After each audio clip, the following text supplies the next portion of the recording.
Hello, dear listener, and welcome back to this quiet corner of history.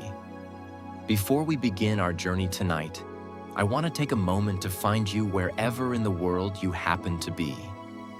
Whether you are lying in the dark with your eyes already growing heavy, or sitting somewhere soft and warm with the sounds of the night settling around you, I am so glad you chose to be here. Tell me in the comments, if you would like, where in the world you are listening from tonight, and what the hour is where you are. It always fills me with a particular kind of warmth to see how far this community stretches across the globe.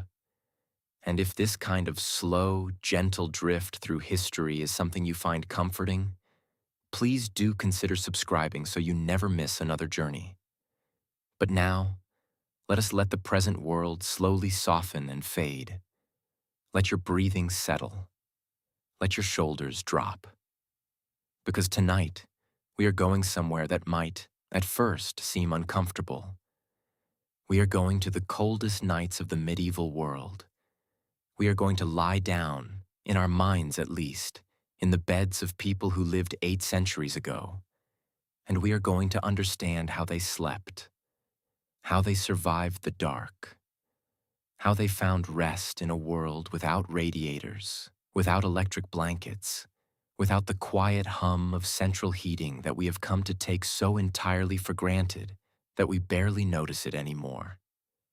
Because here's the thing about medieval sleep in winter. It was not simply a matter of closing your eyes and hoping for the best.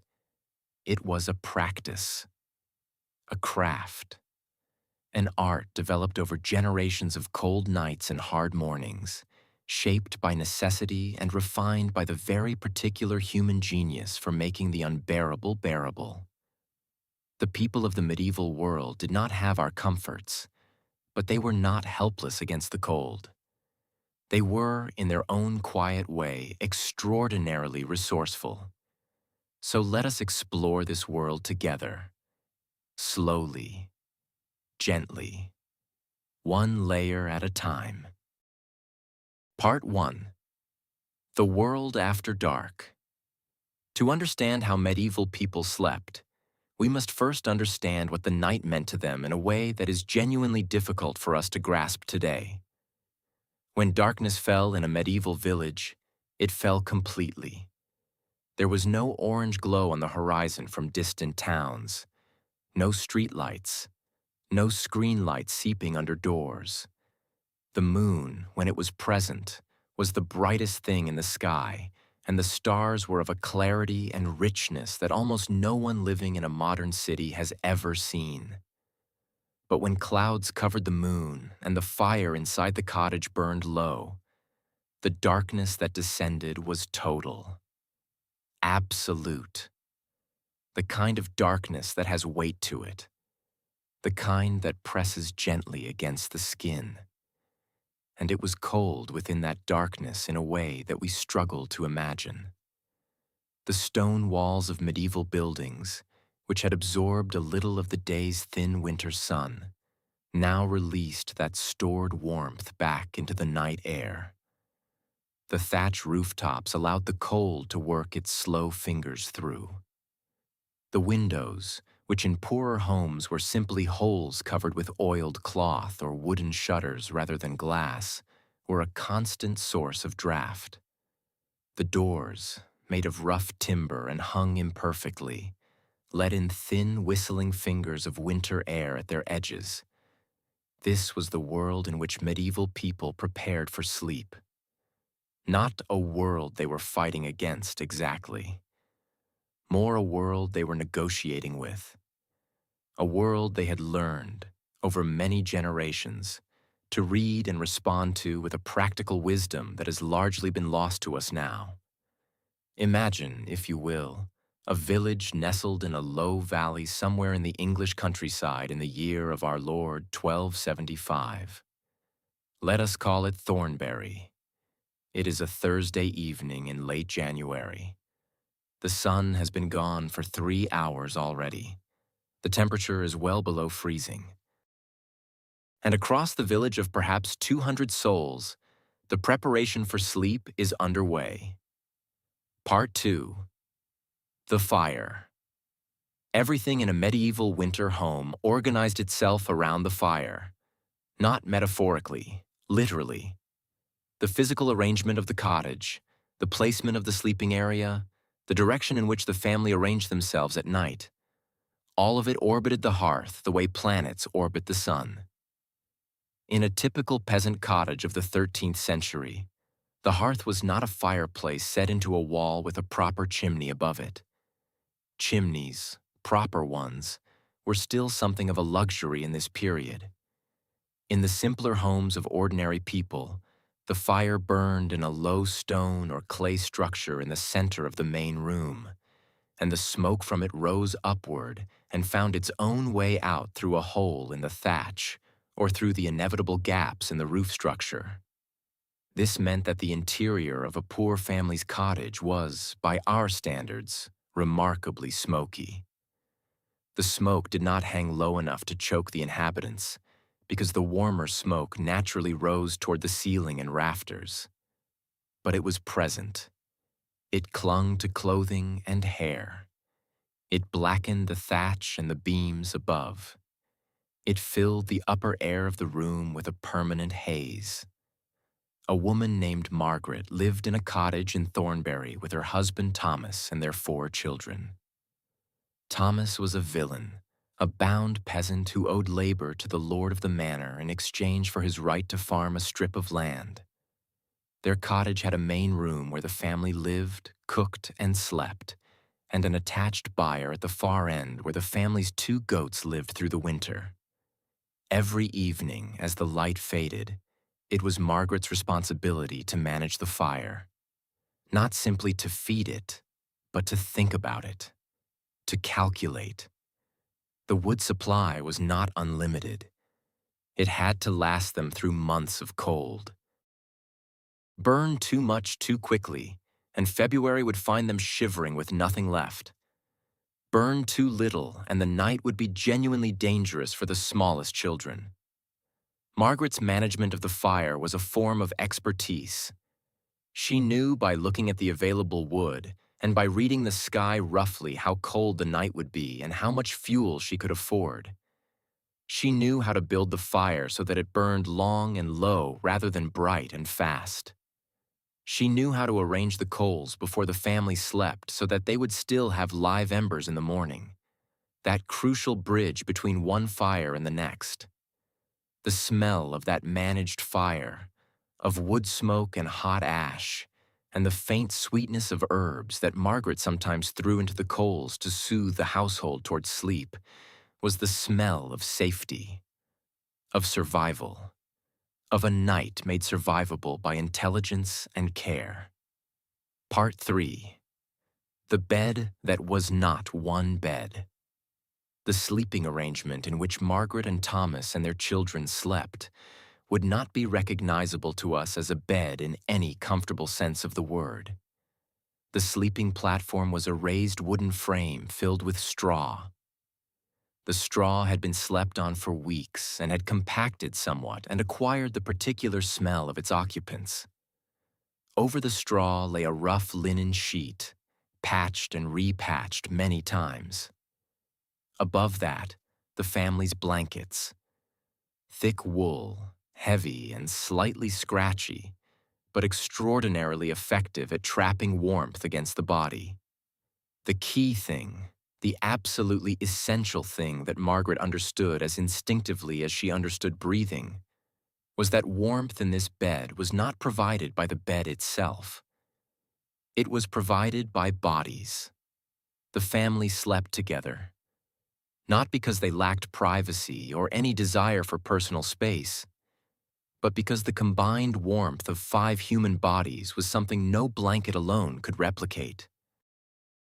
Thomas would lie on one side, Margaret on the other, and the children distributed between them like a living quilt. The smallest child went in the middle, the warmest place. The older children lay at the edges, old enough to generate their own warmth. In this arrangement, the sleeping area became something almost like a small, separate climate.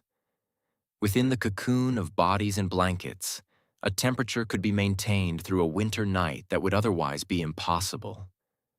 The cold pressed in from all sides, but the warmth of the family pressed back. Imagine, if you will, the sound of that cottage at midnight. Thomas's steady breathing, Margaret shifting slightly, adjusting the blanket over the youngest who has kicked it loose in her sleep. The goats moving in the byre.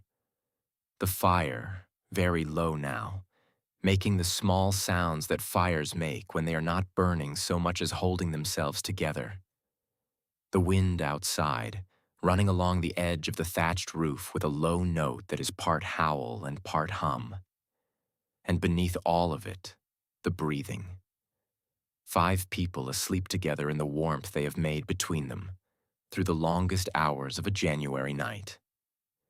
Part 4. 2 sleeps and the hour. Between what medieval people experienced as a night of sleep was not what we experience. This is one of the most fascinating and least known facts about the sleeping habits of the pre-modern world, and it deserves to be dwelt upon because it changes the picture entirely. Medieval people did not sleep in one long, unbroken stretch the way we are taught to. They slept in 2 distinct segments, separated by an hour or sometimes 2 of wakefulness in the middle of the night.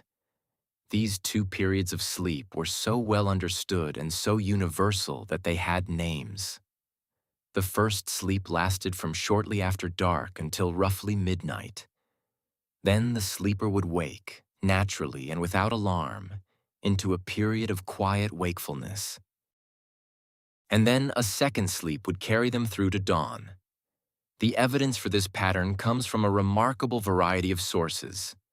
Medical texts from the medieval period recommend different activities for the 2 sleeps. Court records describe events taking place during the hours between sleeps. Personal letters mention it as a matter of obvious everyday fact. And when historians and sleep researchers began to look carefully at what happened when modern people were placed in complete darkness without artificial light or clocks, their bodies naturally fell into exactly this 2-sleep pattern within a few weeks. What this means is that we, with our continuous night of sleep enforced by electric lighting and alarm clocks and the demands of scheduled working days, are the aberration. Medieval people were sleeping the way human bodies naturally want to sleep given the chance. In Thornbury, the hour between the 2 sleeps was a recognized and even valued part of the night. A man named Robert, who worked as the village's occasional carpenter and lived with his elderly mother in a cottage near the mill, would wake in the middle of winter nights into a state of clarity that he had learned to treasure. The fire had usually burned down to embers by then. He would add a little wood, not much, just enough to bring some warmth back into the room. He would sit for a while in the faint orange glow and think, not anxiously, not urgently, just the slow, unhurried thinking that the hour between sleeps seemed to invite. Medieval medical writers believed that this period had specific physiological benefits. The body, they argued, needed time in the middle of the night to process the food consumed at supper, to rebalance its humors, to conduct the necessary internal business of recovery and restoration. To lie still but wakeful was not insomnia. It was health. Some people used the hour between sleeps for prayer.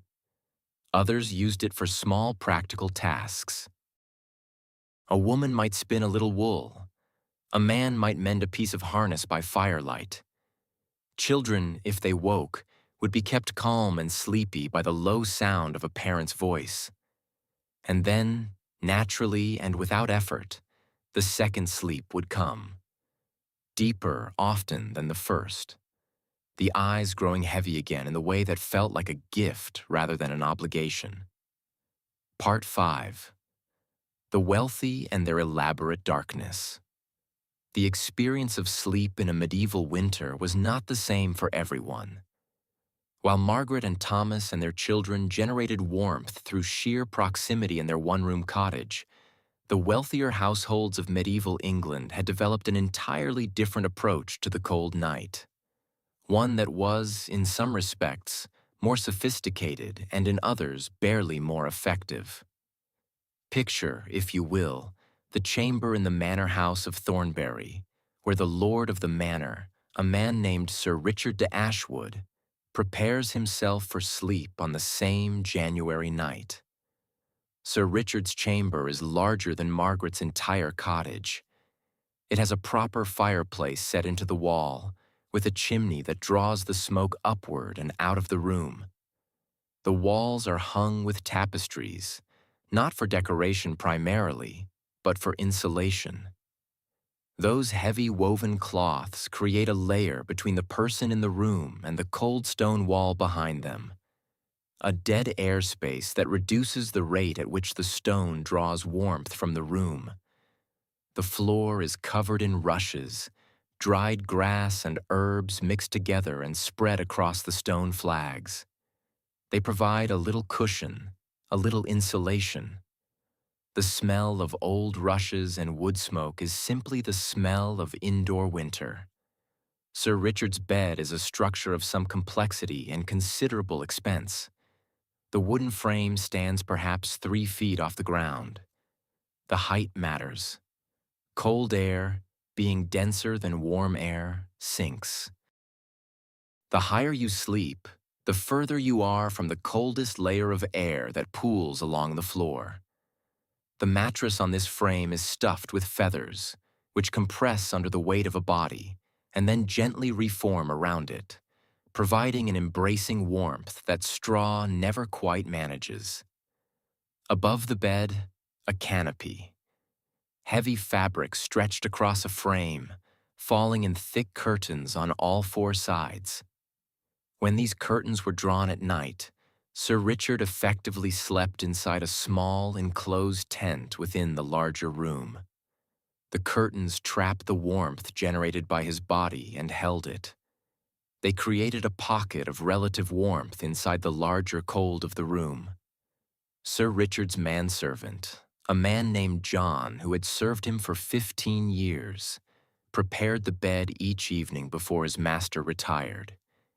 He would take a warming pan, a flat metal pan on a long handle filled with live coals, and run it carefully between the sheets for several minutes until the cold had been driven from the linen and a faint warmth remained. Then he would remove the pan, straighten the sheets, and arrange the layers of blankets and the fur coverlet that lay atop everything in winter. The difference between Sir Richard's sleeping experience and Margaret's was real. The feather mattress, the warming pan, the enclosed curtains, the tapestried walls.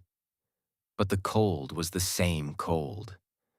The long winter darkness was the same darkness.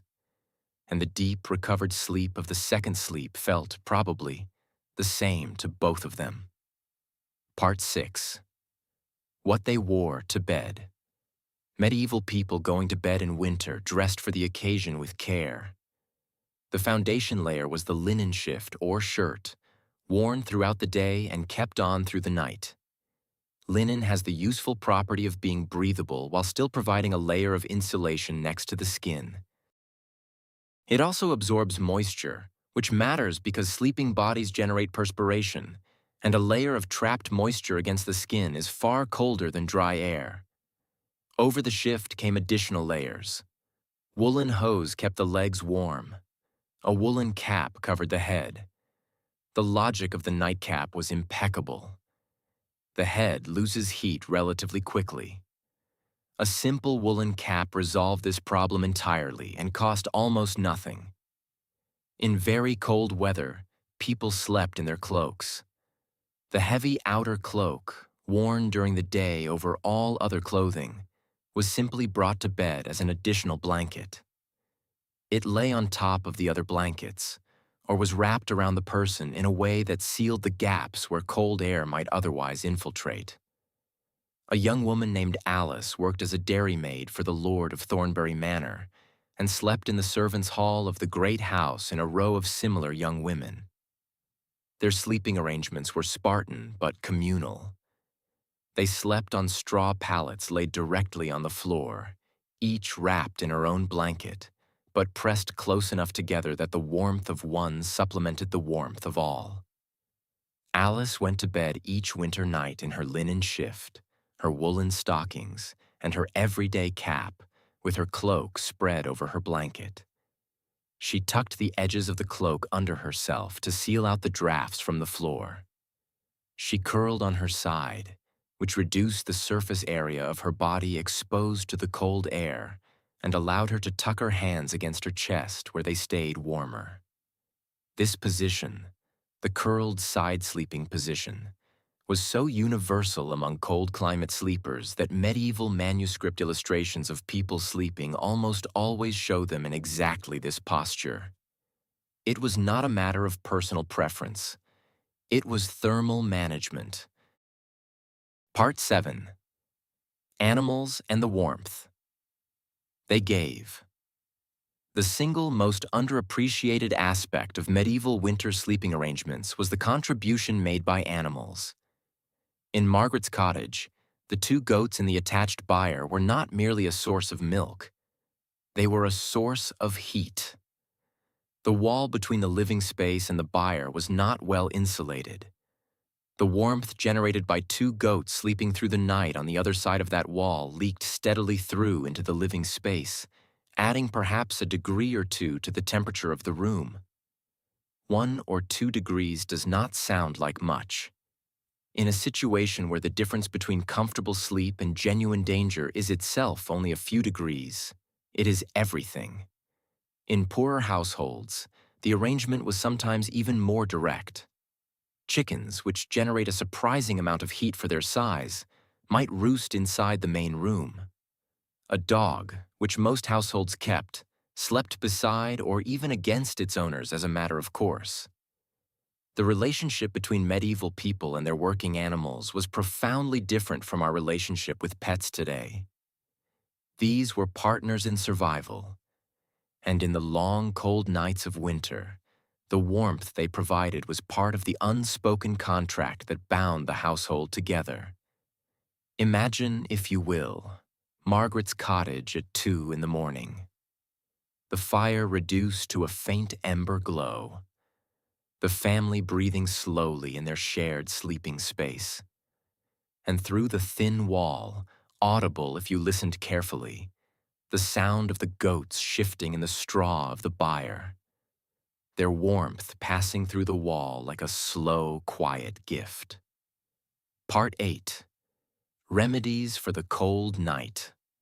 Alongside the practical arrangements of fire and blankets and shared warmth, medieval people had developed an extensive repertoire of remedies specifically intended to make the long, cold night more bearable. Many of these involved drink.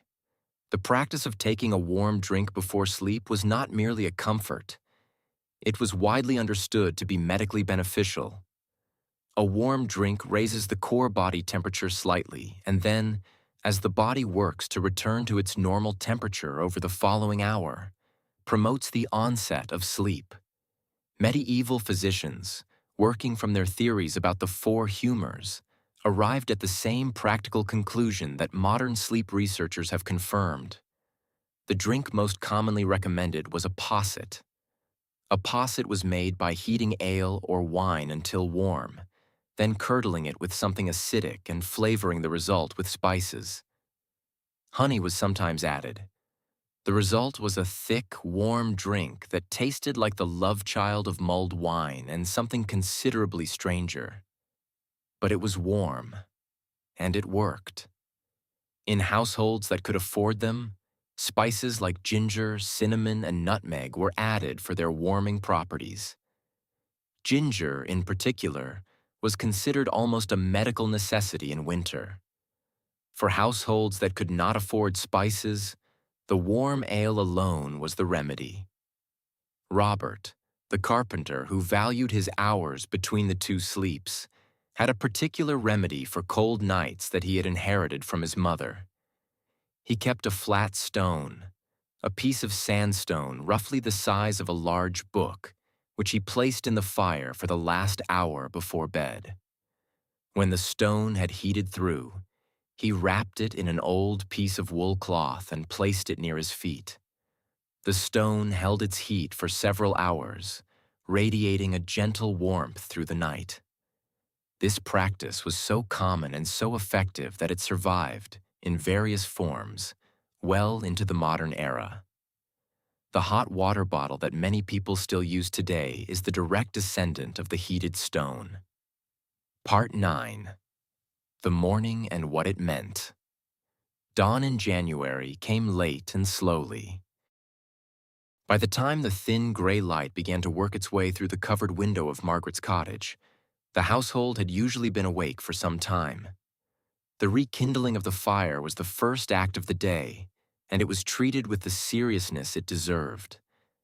A fire that had been properly banked the night before, buried in its own ash to hold the heat, could be brought back to life in the morning by someone who knew what they were doing. You moved the ash carefully with an iron tool, exposing the coals beneath. You added small pieces of dry wood.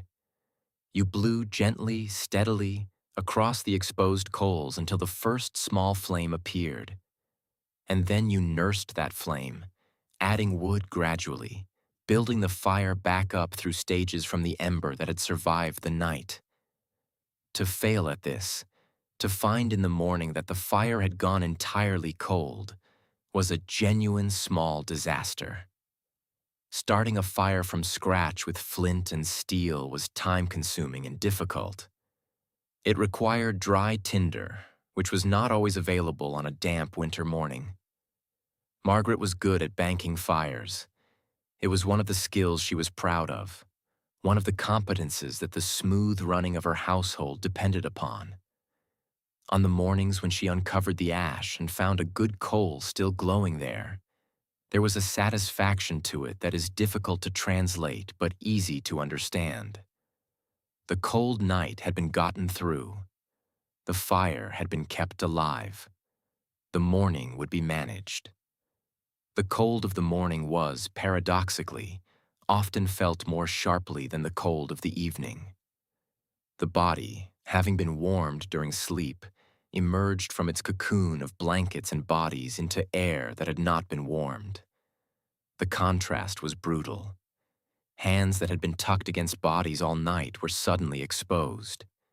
Feet hit the cold floor. She did not resent this. It was simply the texture of January. Every January she had ever known had been this way, and every January her mother had known, and her mother's mother before that. The cold was not an enemy that had arrived unexpectedly. It was a known quantity, a familiar difficulty, and she had long since made her peace with it. Part 10. The long peace of the second sleep return. Now, in your imagination, to the cottage in Thornbury. It is somewhere past midnight. The fire has been banked.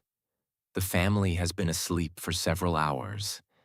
And now, in the way that medieval sleepers were so entirely accustomed to, several of them are stirring. Thomas wakes first. He lies for a moment without moving, eyes open in the dark of the room, aware of the pressure of bodies beside him and the faint warmth still coming from the direction of the hearth. He listens. Wind, the sound of the goats, his youngest daughter's breathing, very small and regular. All is well. He rises carefully, so as not to wake the sleeping children unnecessarily, and crosses the room to the fire. He stirs it gently, adds a little wood, watches the first small flame catch and establish itself. He stands for a while in the warmth of the rebuilt fire, not doing anything in particular, simply being awake in the middle of the night in the way that his body has been doing since he was old enough to have a body worth sleeping in. Margaret is awake too, though she is not moved. She lies still and listens to Thomas moving around the room. She's not worried or alert. This is simply the time between the two sleeps, the known space, the quiet hour. She uses it to think about the next day, about what the children need, about whether the flour will last until market day. These are not anxious thoughts. They are simply thoughts, unhurried and following their own logic in the particular clarity of the small hours. After perhaps an hour of this quiet wakefulness, during which neither of them speaks because there is nothing that requires speaking, and the silence itself feels comfortable and right, Margaret feels sleep beginning to return. It comes differently from the first sleep. Heavier, more complete, like settling into a deeper layer of something warm and dark and safe. Thomas returns to the sleeping platform. He has added enough wood to the fire to carry them through to dawn. He fits himself back into the space beside Margaret and the children, pulling the blanket back over both of them. The familiar warmth of his body, re-established after the brief cold of moving around the room, settles into the space between them. And the second sleep comes for both of them, as it always does, carrying them through the last deep hours of the night to the pale gray dawn of a January morning in the English countryside, 800 years ago, while the cold outside continues its patient, unregarded work against the walls of the cottage, and finding, as it always found, that the people inside had managed, once again, to keep themselves alive. Part 11. What has survived the centuries? The medieval approach to winter sleep has, in most of its specifics, been entirely replaced. We do not bank fires at night. We do not sleep in our cloaks. We do not experience the two-sleep pattern in our electric-lit, clock-driven world. We do not share our beds with 3 generations of family for warmth. And yet something of it is still with us. The electric blanket is a warming pan. The hot water bottle is a heated stone. The thick duvet is a fur coverlet. The practice of having a warm drink before bed, recommended now by sleep researchers with their data and their studies, was recommended by medieval physicians with their herbs and their humors for exactly the same practical reasons.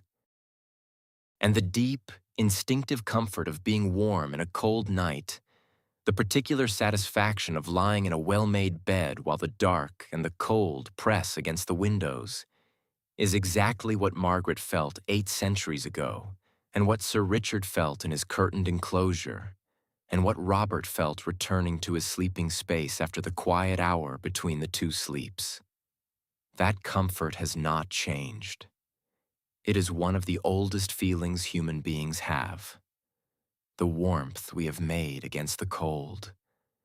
The small, hard-won peace of a winter night survived. Tonight, as you lie in your own bed, with whatever warmth surrounds you, perhaps you might allow yourself to feel the kinship with those medieval sleepers. The same darkness pressing somewhere against the walls. The same body working to keep itself warm. The same slow drift toward sleep. They made it through their January nights. So will you. Let the world outside fade now, dear listener. Let the cold of the medieval night dissolve back into the past where it belongs. You are warm. You are safe. The fire of your own home, whatever form it takes, is keeping the dark at bay. The second sleep is coming, even if you did not know that was what it was called. Good night. Sleep deeply. And I will see you next time for another quiet walk through the hidden corners of history. Sweet dreams.